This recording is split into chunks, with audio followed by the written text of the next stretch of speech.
காவேரி வந்து தாத்தா கிட்ட வந்து கேட்குறாங்க விஜயோட பாஸ்ட்டை பற்றி. ஆனால் தாத்தா வந்து அதெல்லாம் வேணாம்மா, உன் மனசு கஷ்டப்படும், தேவையில்லாததெல்லாம் எதுக்குமா, வேணாம் விட்டுரு, அதை பற்றி பேசினா விஜயும் கஷ்டப்படுவான் அப்படின்னு சொல்லிட்டு மழுப்பி அமுச்சு வச்சிடறாரு.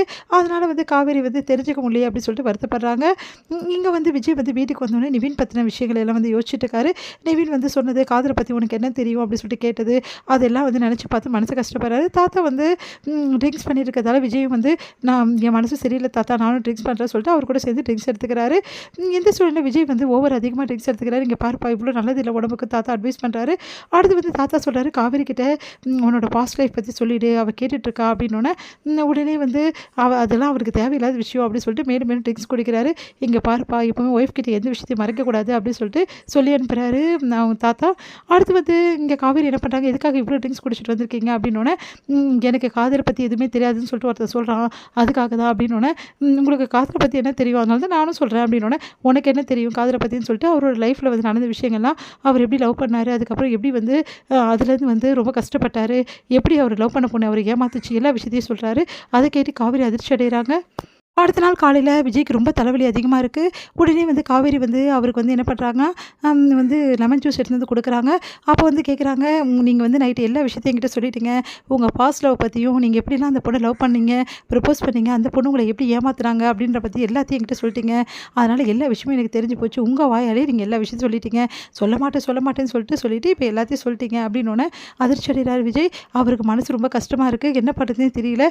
ஐயோ இவகிட்ட போய் எல்லாத்தையும் சொல்லிட்டு போய் ஐயோ ரொம்ப வெக்கமாக இருக்குது, இவ என்னென்ன கேள்வி கேட்பானே தெரியலையே, சே ரொம்ப அசிங்கமாகிடுச்சு அப்படின்னு சொல்லிட்டு என்ன பண்ணுன்னு தெரியாமல் வந்து தலையை திருப்பிக்கிறாரு.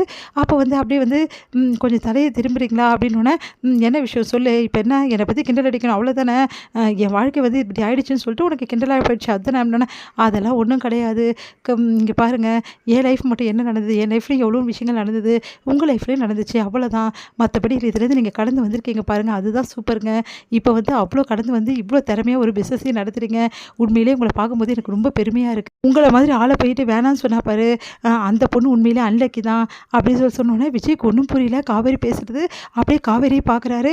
நிஜமாக சொல்கிறேங்க, உங்களை மாதிரி ஒரு ஹஸ்பண்ட் கிடைக்க நான் கொடுத்து வச்சுருக்கணும்.